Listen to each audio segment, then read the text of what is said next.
Bonjour ou bonsoir à toutes et tous. Je vous parle depuis le Taj Mahal.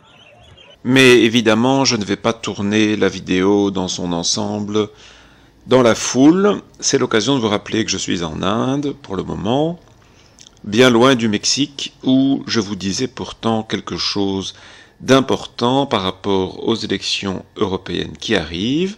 J'étais alors dans un autre contexte, mais je rappelais une information cruciale par rapport à la situation en Europe, dans l'Union européenne précisément, ou dans un cadre où j'expliquais donc ce que je pensais de l'expatriation pour les Français et les Belges, l'idée donc de quitter non seulement la France et la Belgique, mais l'Union européenne.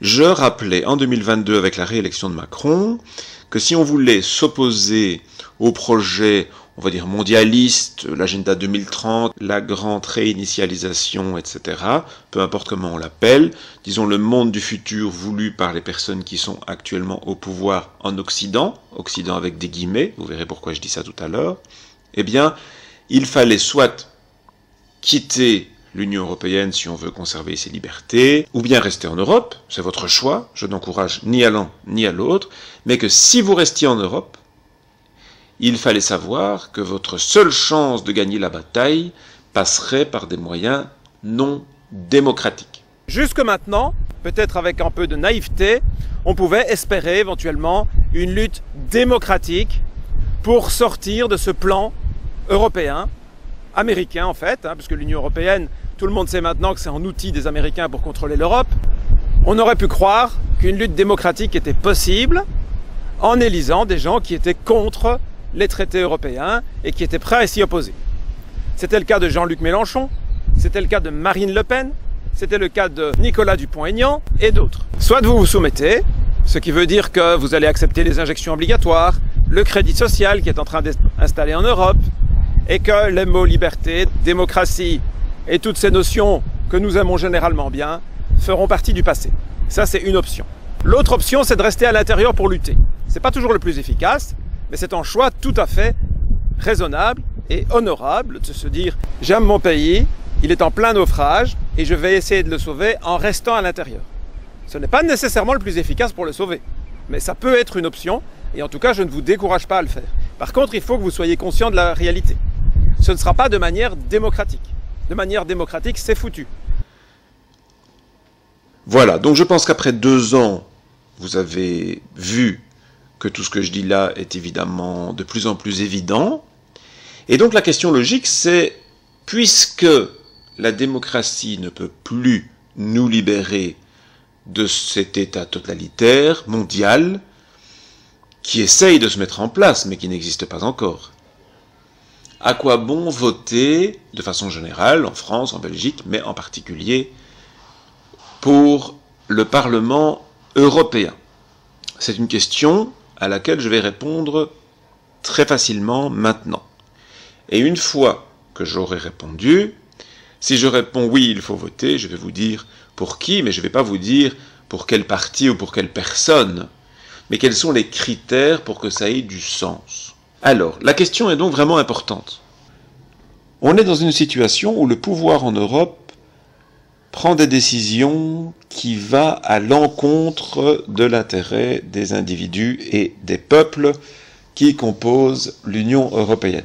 Je pense que ça maintenant vous le savez tous, et vous avez compris que ce n'était pas que de l'incompétence, mais que leur projet était défavorable aux humains de façon générale, à l'exception bien sûr d'eux-mêmes, de l'élite, du pouvoir, certains n'aiment pas le mot élite, de la caste si vous voulez. Donc ils ne sont pas incompétents, ils luttent pour d'autres intérêts que les vôtres. Alors comment s'en libérer? Leur expliquer ne sert à rien, ils savent ce qu'ils font. Il faut donc trouver une voie, comme je le dis, qui ne sera pas démocratique, puisqu'ils ont tout le pouvoir en main, les médias, les systèmes de vote, etc. Il faut trouver un moyen qui ne sera pas démocratique de nous libérer. Mais, quels que soient les moyens que vous ayez en tête, et je ne vais pas en citer, parce que je ne vais certainement pas encourager à des choses illégales, ce qui ferait sauter ma vidéo, Je n'encourage pas nécessairement d'ailleurs à des choses illégales. Je dis non démocratique, ça ne veut pas nécessairement dire illégal. Mais peu importe, je ne vais pas donner ici de moyens concrets. Ce que je dis, c'est que quels que soient ces moyens, pour avoir une chance de réussir, il faut que nous soyons très nombreux. C'est notre seule force, c'est le nombre. Or, pour éviter ça, puisque le pouvoir sait que sa faiblesse par rapport à nous, c'est le nombre, eh bien, on est dans un contexte de censure terrible, de plus en plus forte. On arrive à des niveaux de censure qui dépassent même ce que faisait l'Union soviétique. Et je mettrai quelques extraits dans la vidéo de personnes qui pensent la même chose, mais si vous n'en êtes pas encore convaincu, interpellez-moi, je vous mettrai des tas de preuves qu'on arrive à un niveau de censure exceptionnel dans l'histoire. Il faut par exemple écouter la commission d'enquête au Sénat, notamment ce que disait un monsieur Tenzer par rapport en particulier à la chaîne CNews, que je ne défends pas spécialement. Il y a des tas de choses qui se disent sur CNews avec lesquelles je suis totalement en désaccord, mais je suis pour la liberté d'expression, donc je suis d'accord qu'ils le disent, et je voudrais qu'on puisse dire le contraire également, évidemment, et qu'on puisse en faire des débats. Mais lui, non. Lui, il dit ouvertement, il faut interdire ces propos d'exister. Donc ça devient de la censure assumée. Et malheureusement, on voit que les décisions vont de plus en plus dans ce sens, y compris dans la sphère privée, ce qui est un des caractères typiques des États totalitaires. Donc aujourd'hui, vous avez encore le droit de dire ce que vous voulez dans la sphère privée.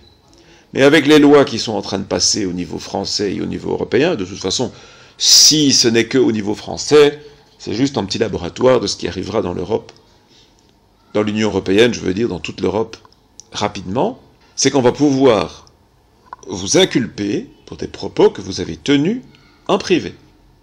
Sur base de quoi? Sur base de dénonciation de personnes, par exemple, qui vous filmeraient.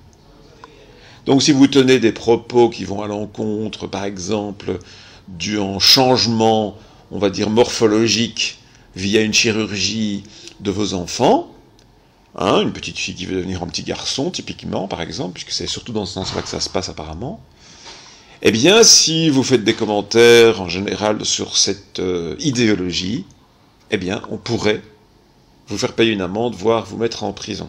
C'est ça qui est en train de se dessiner. C'est pour ça que je dis que c'est tout à fait exceptionnel. Donc, ayant toutes ces clés du pouvoir, comment va-t-on faire pour convaincre une énorme majorité de la population de ne plus se laisser faire, ce qui est notre seule chance de gagner? Eh bien, via la télévision, ça ne marchera pas. Via Internet, pour l'instant, c'est notre seul moyen.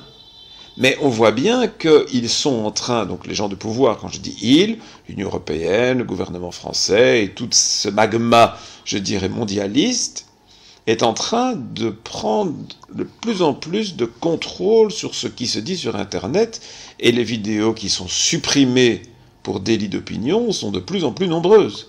Et les personnes qui se voient supprimer des vidéos sont, entre les guillemets, punies, c'est-à-dire qu'elles ne peuvent pas publier pendant un certain temps, et si ça se répète, leur chaîne est supprimée. Donc on se demande comment est-ce qu'on va pouvoir convaincre une masse de gens d'agir, c'est pas seulement dire oui, je suis d'accord avec vous, puisque je vous dis ça suffira pas. Il faut prendre des actions concrètes.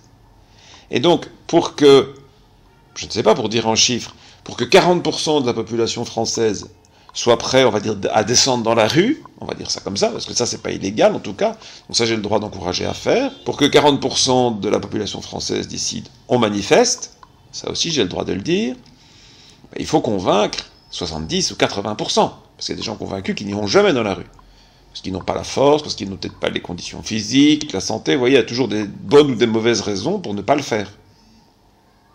Mais pour convaincre tous ces gens, sans la télévision, sans les journaux, sans la radio, ça paraît mission impossible. Sauf si on oblige les médias à en parler. Alors ils vont évidemment tronquer à leur manière, comme ils font toujours. Mais il y a une seule façon de les obliger à en parler. C'est que ça se dise dans des lieux tellement publics qu'on ne peut pas le cacher. Qu'on cache en meeting dans partis politiques en Wallonie, comme vous allez voir plus loin, pour ne pas parler que de la France, c'est assez facile. Et pour cacher en discours, dans responsables politiques, dans députés européens, au Parlement européen, devant toutes les caméras de l'Union européenne, ça devient plus difficile. Donc, il est possible que la seule manière de nous libérer de ce système soit d'envoyer des députés européens, de politiciens honnêtes, qui veulent vraiment nous libérer. Et alors, eux, ils vont parler dans le Parlement, c'est le but du Parlement, hein, c'est de parler, et ça, on ne va pas pouvoir le cacher. D'autant que quand on entend certains de ces responsables, en particulier François Asselineau, qui insiste pour se filmer avec ses propres équipes dans le Parlement, comme Nigel Farage a fait quand il était député européen, et c'est lui qui a permis au Royaume-Uni de quitter l'Union européenne, eh bien, on ne pourra pas le cacher, on ne pourra pas transformer, on ne pourra pas tout couper, parce que sinon le public va se rendre compte qu'il est manipulé, puisque les mêmes images, mais au complet, sans les coupures que ferait éventuellement la presse, seront disponibles sur Internet. Est-ce que ça peut marcher? À mon avis, oui. Est-ce que c'est certain que ça marchera? Je ne sais pas. Mais est-ce que vous avez une meilleure stratégie? C'est ça la question. Donc à la question « Faut-il voter aux élections européennes ?» la réponse est oui. La réponse est oui, si vous voulez qu'il y ait un changement, évidemment. Si vous êtes content du monde dans lequel vous êtes et que rien ne change, alors il n'y a pas de raison d'aller voter. Parce que les abstentionnistes sont quand même majoritaires. Donc tous ces abstentionnistes, s'ils allaient voter pour des partis qui prônent la sortie de la France de l'Union européenne, pour le Frexit, ils n'obtiendraient pas le Frexit. Mais ils parleront au Parlement européen et ils pourront faire éventuellement émerger une conscience dans la masse des Français. Et alors que les Français, par des moyens plus musclés, provoquent la sortie de l'Union européenne et donc son effondrement. Il y a peu de chances d'y arriver. Ne soyez pas non plus trop optimistes. Mais je pense que c'est la meilleure stratégie.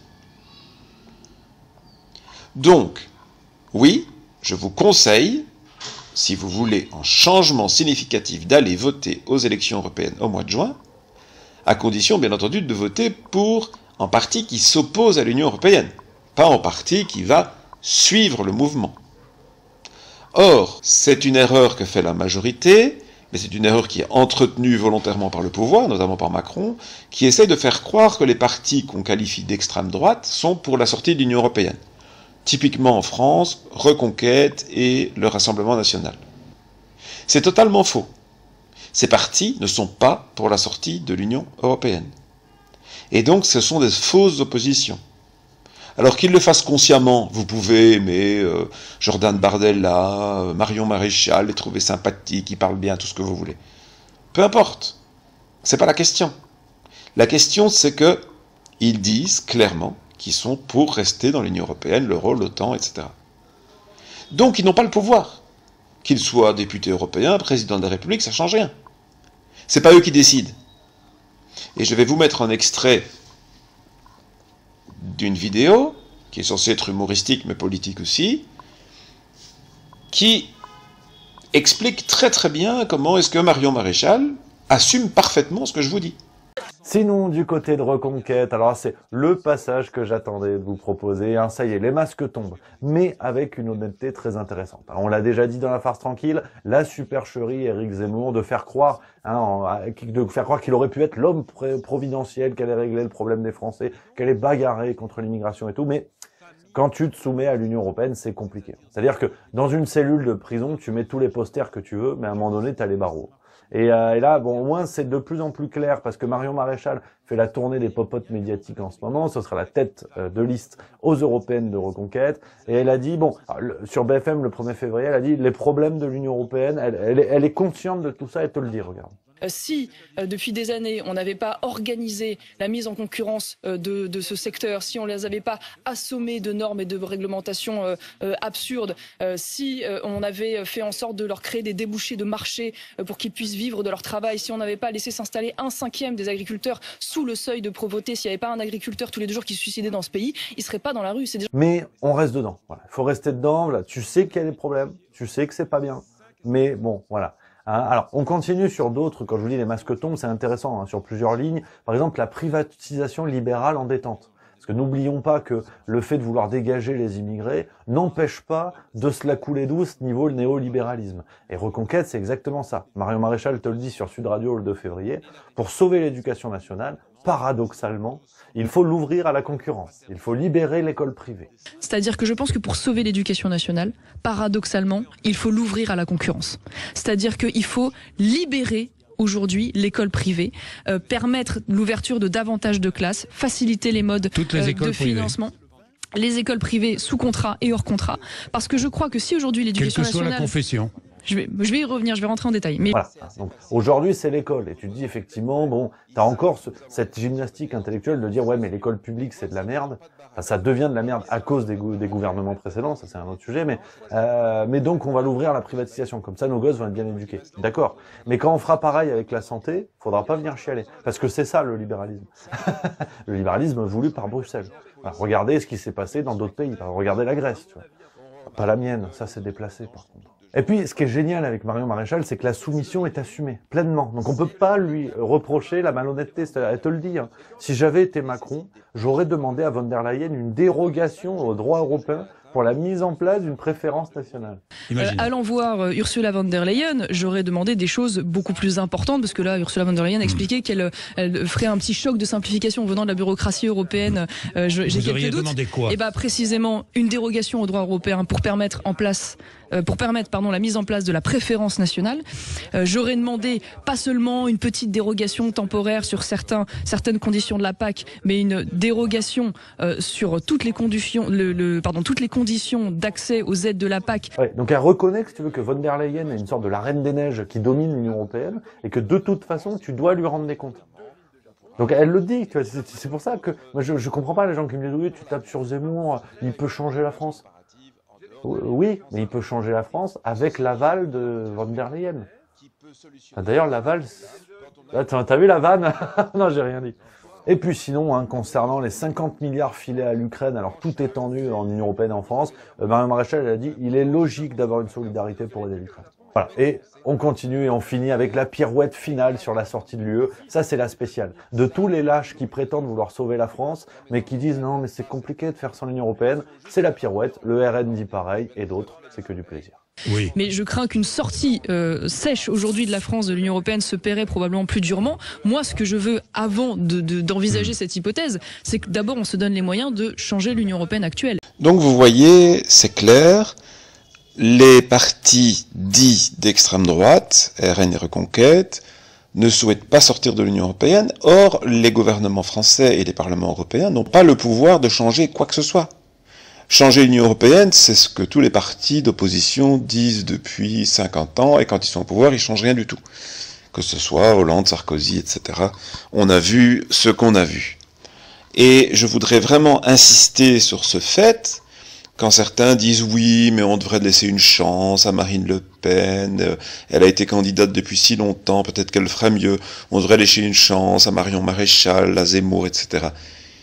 Si vous voulez changer l'itinéraire du bus dans lequel vous êtes assis, il faut voter pour le chauffeur, celui qui dirige vraiment le bus. Mais celui qui est assis à côté et vous sert des boissons, il peut vous dire que vous allez changer de route et ne plus aller vers le Grand Nord mais aller au soleil, c'est pas lui qui conduit. C'est ça qui est en train de se passer. Et je vous rajoute ici 2 extraits importants. Rappelez où est le pouvoir, et rappelez aussi que sortir de l'Union européenne, oui, ça nous donne une liberté, mais ça donne aussi la liberté de voter pour des gens qui feront exactement la même chose. Quand des gens disent oui, le Brexit, c'est pas extraordinaire. Bon, je dis c'est pas mal. L'Angleterre se porte mieux que la France. Mais l'Angleterre est restée dans l'OTAN, elle est toujours soumise aux États-Unis, elle est toujours en train de soutenir l'Ukraine, etc. Donc, le Frexit n'est pas une solution miracle. Le Frexit ouvre la possibilité d'un changement. Sans sortir de l'Union européenne, pas de changement. C'est certain.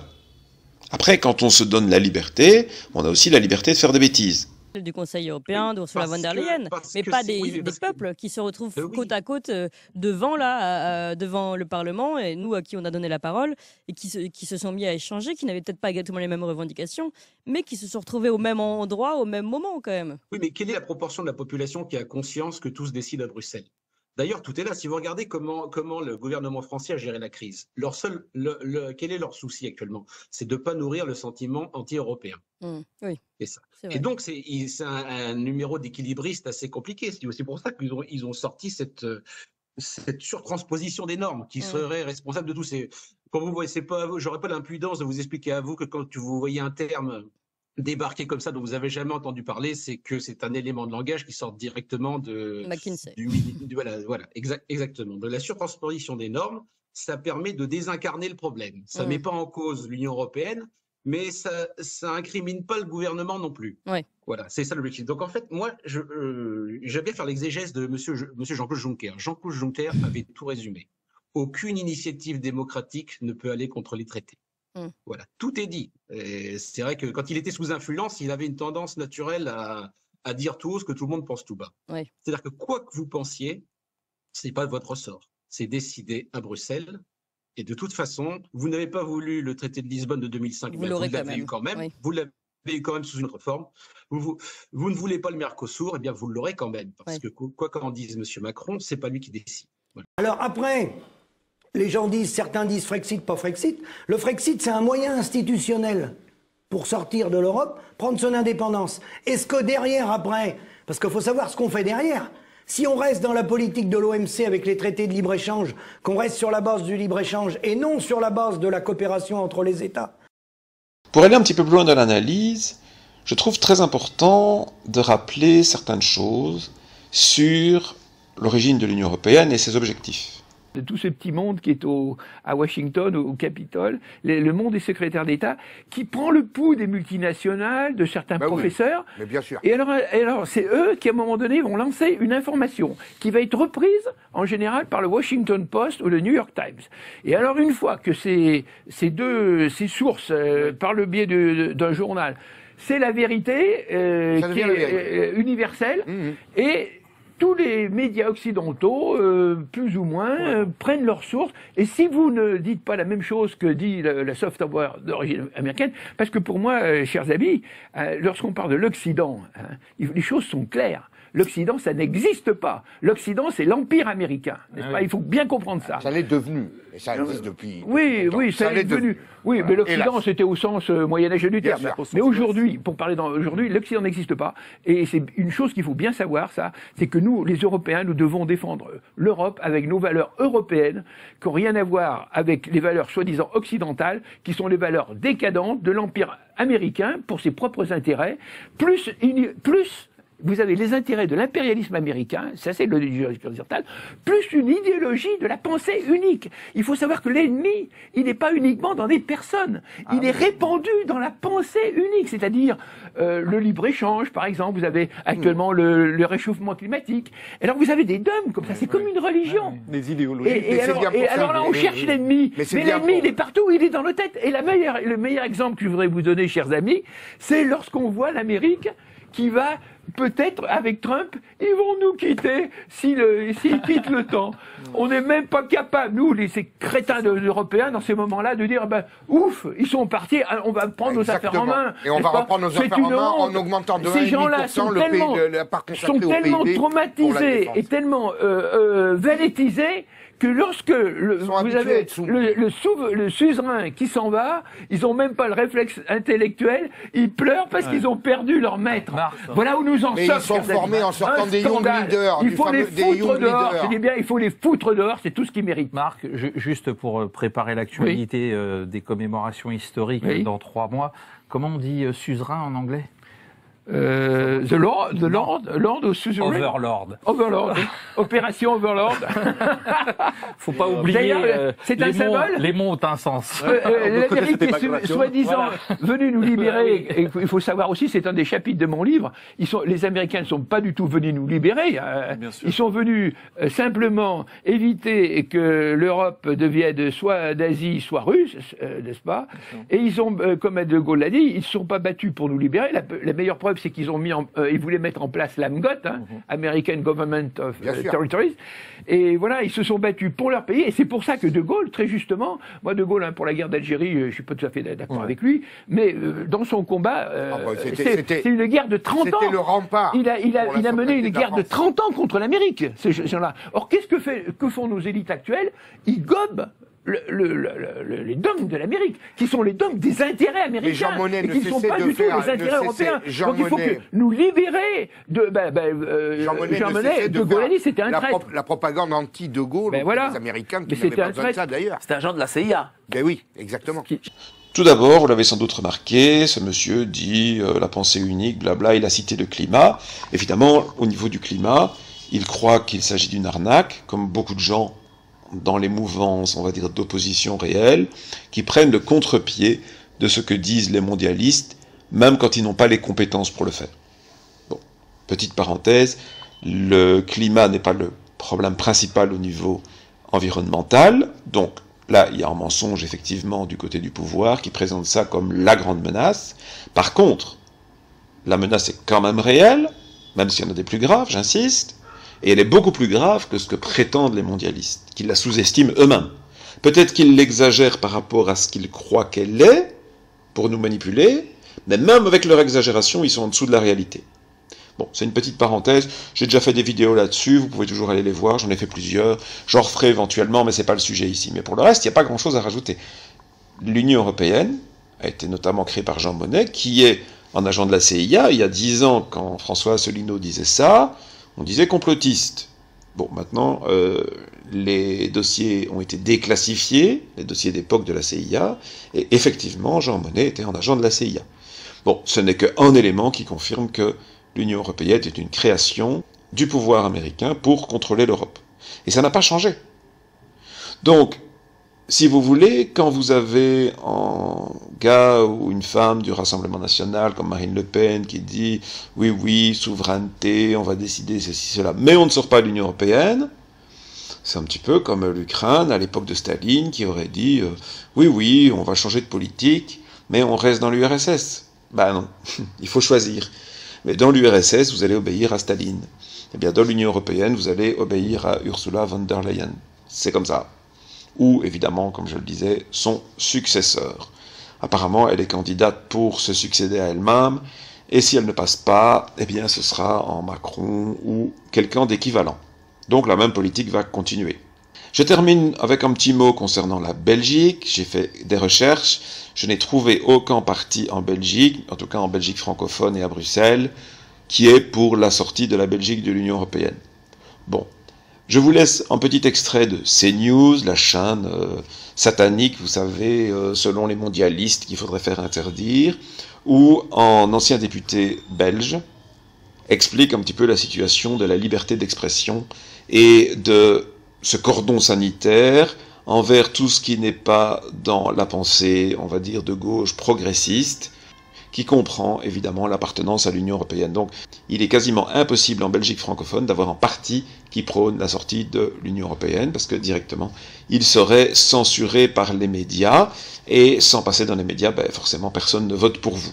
Donc c'est encore pire qu'en France. Et pourtant on peut déjà dire qu'en France, on est dans une situation gravissime de ce côté. Est-ce que le débat public lui-même, au-delà des partis, je laisse les partis de côté, est-ce que dans les médias, par exemple, il y a les courants de pensée plus conservateurs, entre guillemets, sont admis dans les médias belges francophones? Est-ce qu'il y a au moins là un petit espace de respiration démocratique? Non, absolument pas. Donc il y a plusieurs conséquences au cordon sanitaire. Bon, d'abord, c'est forcément antidémocratique, mais ça a aussi comme conséquence qu'on prend les lecteurs et les citoyens pour des idiots. Hein. Ils ne sont pas capables eux-mêmes de se faire une opinion, mais surtout, ça élimine et anesthésie toute forme de débat public. Alors, pas seulement sur des sujets dits sensibles comme l'immigration ou l'islam, mais y compris, par exemple, sur l'Europe. Il n'y a pas de débat sur l'Europe. En Belgique, tous les partis sont fédéralistes. Tout le monde est pour le pacte vert européen. Sur les sujets sociétaux, le mariage homosexuel, l'adoption des homosexuels, la PMA, la GPA, tout ça, il n'y a pas de débat, si vous voulez. Le camp progressiste décide que c'est bien, et du jour au lendemain, les partis politiques et les médias suivent. Donc, sur des sujets qui sont au cœur de l'actualité en France et qui sont quand même importants pour les citoyens, il n'y a aucun débat en Belgique francophone. Vous voulez dire que la censure, je devine que vous me direz si le terme convient selon vous, mais une forme de censure est exercée par le milieu des journalistes? Non, mais c'est pas une forme de censure, Mathieu Bock-Côté. C'est une censure. Donc, une opinion qui sort du cadre ne sera jamais exprimée. C'est-à-dire la personne pourra l'exprimer sur les réseaux sociaux, mais il n'aura jamais accès aux médias. Je vous donne un exemple très concret. Donc, il y a un nouveau parti avec lequel, je précise, je n'ai strictement rien à voir, qui est proche du Rassemblement national et du Vlaams Belang, qui cherchent à s'implanter.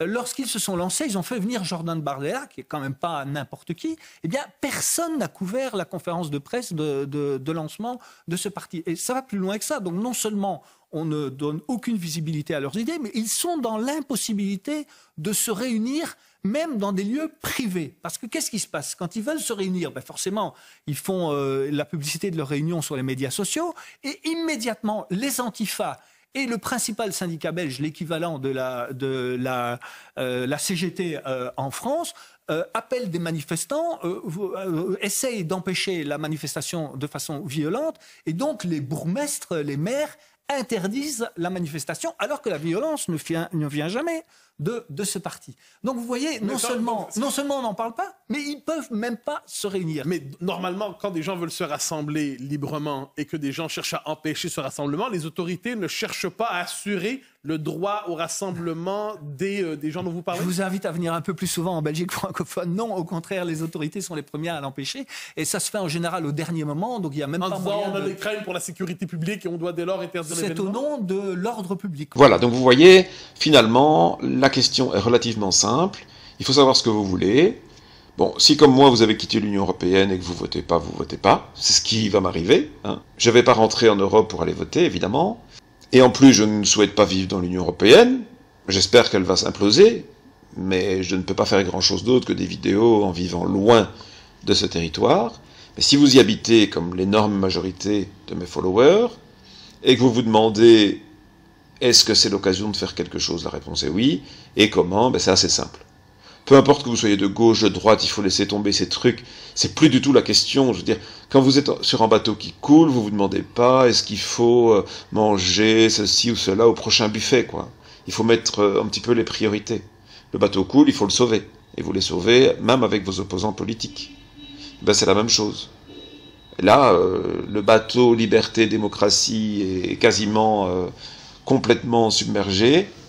Et si on peut plus ou moins le sauver, il faut le faire très vite. Et tous ensemble. Et donc, arrêtez vos divisions qui n'ont aucun intérêt, qui sont alimentées évidemment par le pouvoir et les médias, mais ne jouez pas leur jeu, et posez-vous les bonnes questions. Et les bonnes questions, c'est se libérer de ce pouvoir totalitaire. Et comment faire? Je n'ai pas de solution miracle, mais votez pour des gens qui sont pour en sortir, et qui pourraient s'exprimer au Parlement européen, et évidemment une stratégie, peut-être la meilleure, peut-être voire la seule qui a une chance d'aboutir. J'espère que cette vidéo donc vous a été très utile. Je vous remercie pour votre fidélité, pour votre attention, et je vous dis à très bientôt.